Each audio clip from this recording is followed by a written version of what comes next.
Hoy es el 10º domingo después de Pentecostés y la lectura es de la primera carta de San Pablo a los Corintios. Hermanos, bien sabéis que cuando erais paganos, os ibais en pos de los ídolos mudos, según erais conducidos. Ahora pues yo os declaro que ningún hombre que habla inspirado de Dios maldice de Jesús. Ni nadie puede confesar que Jesús es el Señor, sino por moción del Espíritu Santo. Hay sí diversidad de dones espirituales, mas el Espíritu es uno mismo. Hay también diversidad de ministerios, pero un solo Señor. Hay asimismo diversidad de operaciones, mas el mismo Dios es el que obra en todos. Pero los dones visibles del Espíritu Santo se dan a cada cual para la utilidad de la Iglesia. Así el uno recibe del Espíritu Santo el don de hablar con sabiduría, otro recibe del mismo Espíritu el don de hablar con mucha ciencia. A este le da el mismo Espíritu fe extraordinaria, al otro la gracia de curaciones por el mismo Espíritu. A quien el don de hacer milagros, a quien el don de profecía, a este discreción de espíritus, a uno don de hablar varios idiomas, a otro el de interpretar las palabras. Mas todas estas cosas las obra el mismo invisible Espíritu, repartiéndolas a cada cual según le place. Y nos ponemos de pie para el Santo Evangelio según San Lucas.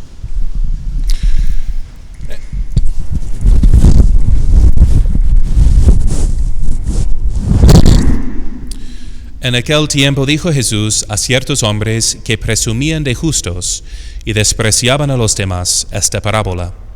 2 hombres subieron al templo para orar, uno fariseo y otro publicano.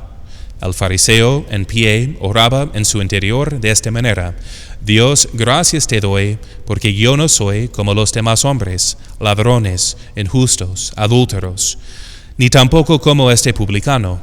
Ayuno 2 veces por semana, pago los diezmos de cuanto poseo.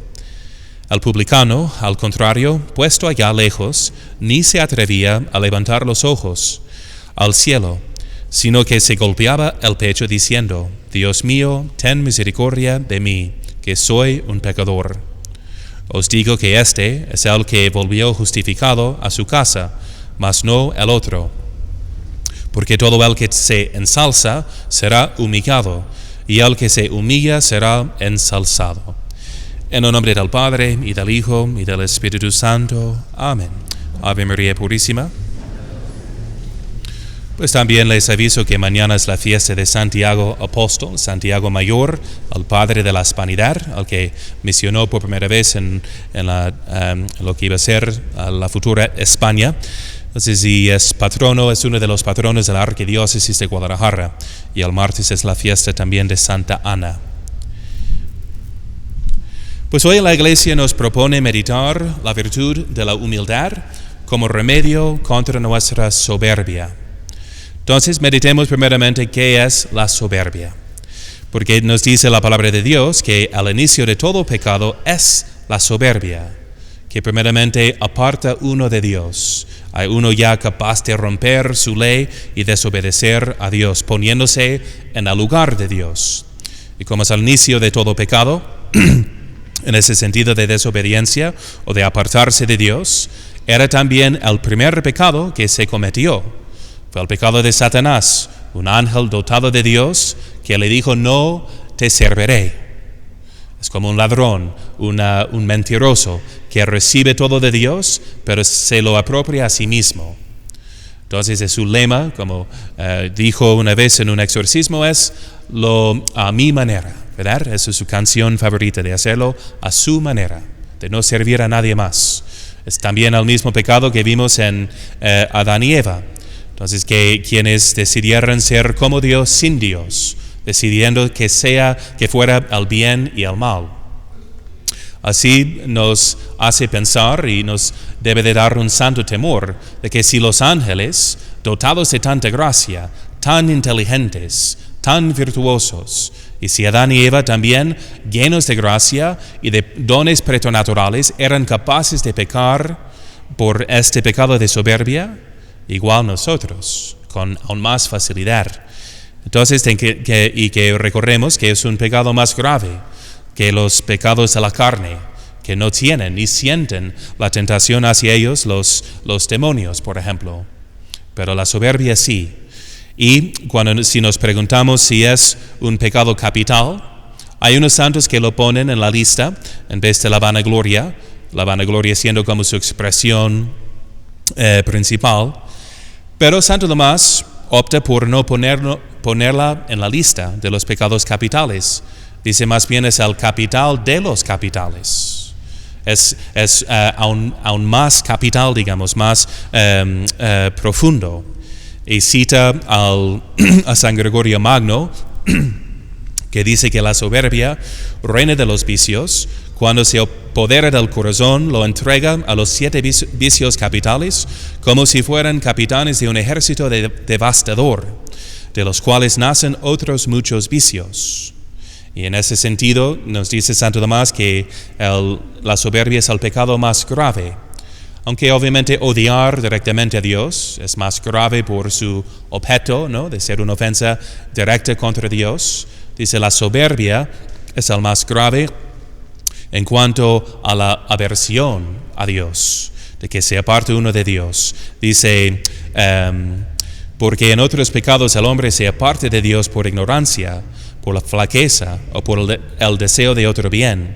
Pero en la soberbia se aparte de Dios porque no quiere someterse a Él o a su norma. Por eso dice Boecio que aunque todos los vicios rehuyen a Dios, solo la soberbia se opone a Él. Y eso les digo como sacerdote, mi experiencia ya de 8 años entre moribundos. Es el pecado más difícil de quitar. Uno pues ya con su cuerpo corrompiéndose, pues ya no tiene apego a los pecados carnales, ¿no? Pero la soberbia permanece, ¿no?, como permanecen los más espirituales hasta el fin.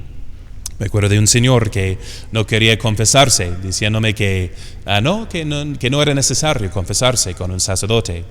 Yo le cité pues lo que dice Dios, ¿verdad?, que quien pone las condiciones para que nos acerquemos a Él, diciendo que tenemos que confesarnos, ¿no? A quienes les perdonen sus pecados les serán perdonados, ¿no? Y a quienes les retengan sus pecados les serán retenidos. Entonces discutimos un poquito, pero no, pues rehusaba. Y cuando le dije, pues te vas a ser condenado por el orgullo, ¿no?, por ya pues siendo hereje. Y él dijo, no, pues que era muy orgulloso de ser católico. Y le informé que ya no era católico por ser orgulloso, ¿verdad? Entonces, pero no podía convencerle, ya que la soberbia es el pecado más difícil de quitar. Entonces, y si definimos la humildad, según dice Santa Teresa, andar en verdad, pues la soberbia sería andar según la mentira. La mentira de que no somos criaturas. Acuérdense de que todo lo que tenemos viene de Dios. En Él vivimos, nos movemos y tenemos nuestro ser. Como dice el apóstol, citando un filósofo, poeta de los griegos, que incluso por la razón concluimos que cualquier ser existe nomás por participación, que Dios es el único que es. Y también nos dice el Señor que es el único que es bueno, que hasta nuestra bondad es nomás también por participación. De modo que dice el apóstol, que tienes que no hayas recibido, y si has recibido, ¿cómo te glorías como si no fuera recibido?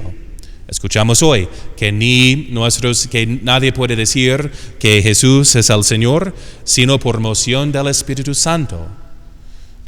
Entonces en el orden sobrenatural, naturalmente no podemos nada. Es Dios más bien que obra, el mismo Espíritu que obra a través de nosotros. Todos los talentos y dones que tenemos son prestados. Piensen en el ejemplo de San Anselmo, profesor San Alberto Magno, más bien, que pidió ciencia de Dios. Entonces la recibió, entonces de la sede sapiencia de la Virgen Santísima.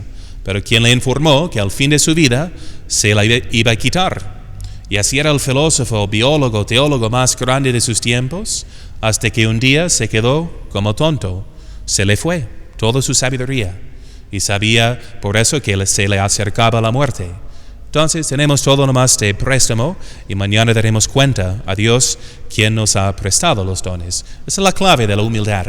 Entonces, porque igual podemos dejar brillar nuestras buenas obras ante los demás para que, viéndolas, glorifiquen a Dios. Entonces debemos ser también instrumentos de su bondad y atrevernos a hacer buenas obras por Dios, según el talento que cada quien haya recibido de Dios. Pero sabiendo que si siempre nos acordamos de que somos nomás instrumentos, ¿verdad?, inútiles, y aunque hemos hecho todo bien, debemos considerarnos simplemente como siervos, que solo hemos hecho lo que debíamos. No añadimos nada de extra a Dios, cuando todo existe para Él. Entonces, Santo Tomás, luego, citando San Gregorio Magno, nos explica las 4 manifestaciones principales de la soberbia. Que la primera es el creerse que el bien que posee procede de sí mismo. Es en contra de lo que les acabo de explicar, que todo tenemos, que tienes que no hayas recibido, que por la gracia de Dios somos lo que somos, y todo es un don. Y la segunda, el pensar que los dones concedidos gratuitamente por Dios han sido merecidos por Él, por uno mismo. Entonces, ¿quién mereció la gracia de su bautismo? ¿Quién, siendo pecador, en pecado original o con tantos pecados actuales, merece ser elevado al rango divino de la gracia santificante? Nadie. Todo es un don que hemos recibido, entonces que no nos corresponde. Entonces es que seamos por ende humildes. Y la tercera manifestación, el jactarse de poseer lo que no tiene. Y la cuarta, el despreciar a los demás, ansioso de que solo brille el bien suyo. Ahí vemos la envidia, ¿no?, por la cual uno se pone en el lugar de Dios, queriendo ser pues el enfoque y el fin de todo afecto y todo, de toda atención. Bien, entonces estaba reflexionando esta semana qué les voy a decir, cómo aplicar este mensaje a nuestra comunidad. Y entonces pensando que creo que hay 2 manifestaciones de soberbia que más comúnmente nos afectan. El primero es de confiar en nuestro propio juicio, pensando que ya sabemos lo suficiente para así conducirnos bien por esta vida.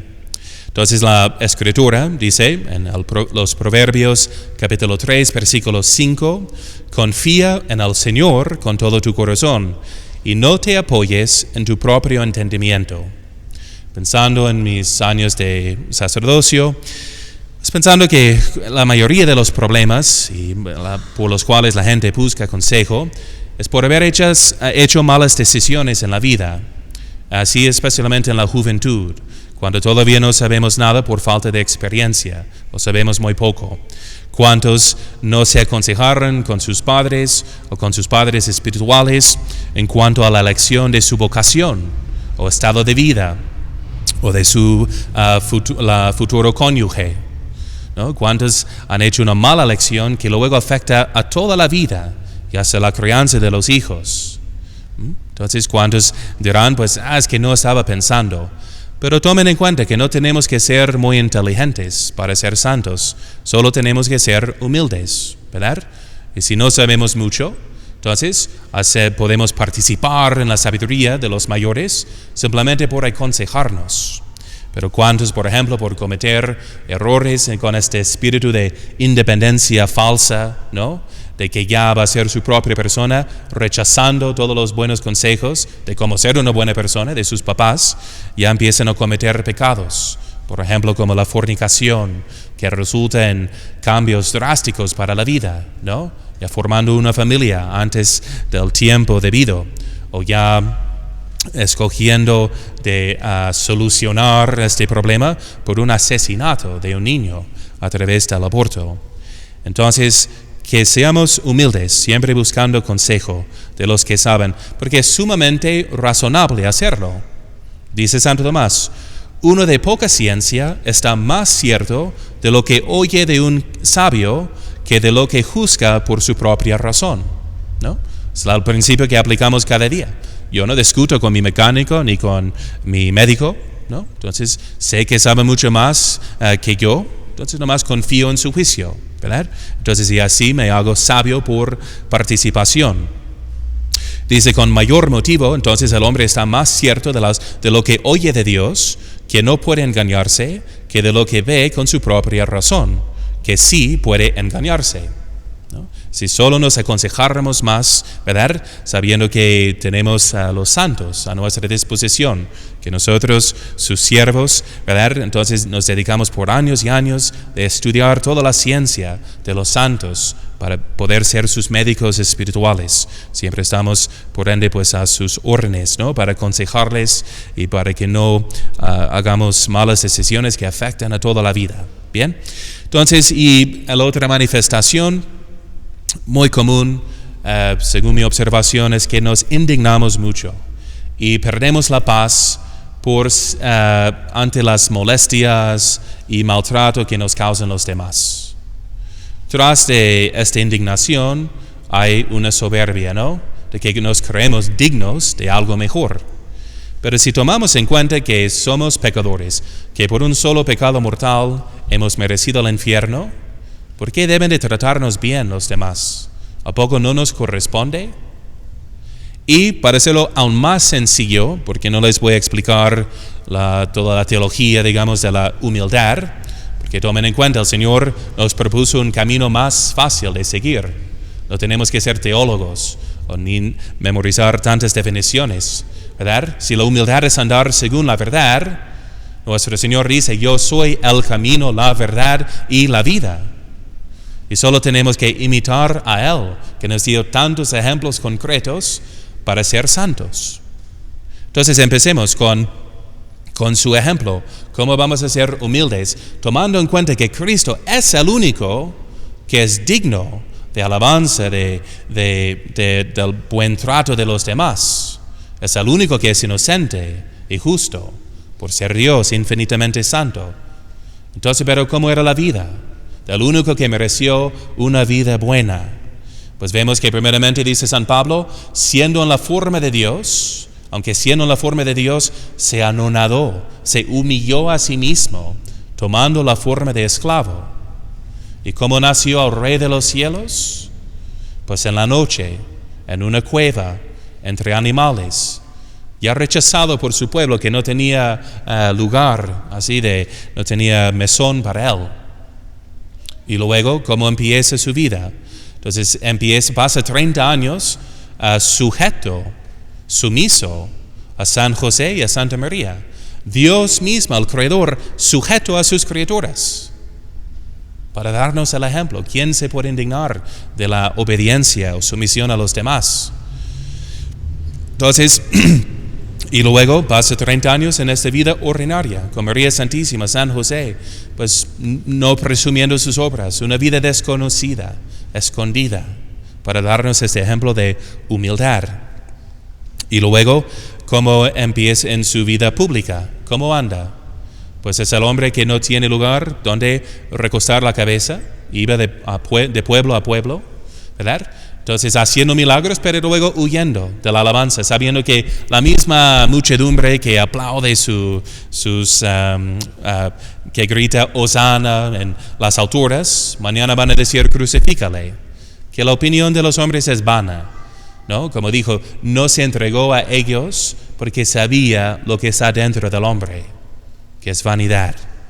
Entonces, y busca más bien a los más necesitados, de los pecadores, de los enfermos, de los pobres, de los afligidos. Prefiere estar con la gente más humilde. Y luego, antes de su pasión, lava los pies de sus apóstoles, sabiendo que Judas le va a traicionar, sabiendo que los demás le van a abandonar, pero ni modo. Entonces lava los pies de su traidor, con tanta caridad, ¿no? Para darle este ejemplo y tratar de ganar su corazón. Luego lo vemos en su pasión, coronado de espinas, abofeteado, así le escupen en la cara, y no se queja, no abre la boca. Dios infinitamente santo e inocente no se queja. ¿Qué hago yo quejándome de las espinas, como se dicen, salivazos, ¿no? O azotes que me causan los demás por sus comentarios, por sus insultos y ofensas. ¿Quién soy yo de quejarme si el único inocente lo acepta con tanta resignación? Y como si no fuera lo suficiente, se queda de una forma aún más humilde. Nuestro Señor, nuestro divino Redentor, se queda bajo la apariencia de pan para hacerse nuestra comida, Dios haciéndose la comida de los hombres, todo para ganar nuestro amor y afecto, sabiéndose que se queda aún más vulnerable, así sujeto a tantos sacrilegios y malas comuniones, abusos y maltrato, y sobre todo el olvido, ¿no? De que la gente, nosotros, ¿verdad?, que sabemos más, ni le visitamos muchas veces. Y eso es, entonces, pero se humilla aún más en el Santísimo Sacramento del altar, así para darnos este ejemplo. ¿De qué nos vamos a quejar, pues? ¿No? Y el Señor añade, tomad mi yugo sobre vosotros y aprended de mí, que soy manso y humilde de corazón. Así lo dejó, 2 lecciones.